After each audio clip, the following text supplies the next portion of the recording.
नून league में फिर इदारों के खिलाफ बयानिया सर उठाने लगा। लीगी रहनुमा जावेद लतीफ़ कहते हैं कि लोग सवाल करते हैं इदारों की गलतियों का मलबा हम क्यों उठाएं।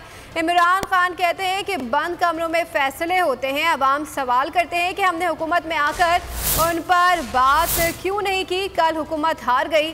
ज़िमनी इलेक्शन में अवाम के फैसले पर खुशी का इजहार। कहा जिंदा कौमें ऐसे ही फैसला करती हैं, पसंद या नापसंद की बुनियादों पर फैसले किए जाएंगे।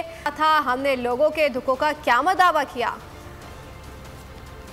लोग सवाल कर रहे थे गली कूचों में कि भाई 3 माह की आपकी हुकूमत है, जो इमरान खान कह रहा है बंद कमरों में जजेस और जर्नल फैसले करते हैं। हमने शिकस्त तस्लीम की है। अदारों से जो गलतियां होती हैं, अदारों में बैठे लोगों से गलतियां होती हैं, उनका मदावा करना जरूरी है। वो मलबा उठा के हम नहीं इलेक्शन की तरफ जा सकते और ना हम जाएंगे। हम जो कुछ हकायक हैं, जो बात मैं कह रहा हूं, वो हमें सारी की सारी कौम के सामने रखनी पड़ेगी।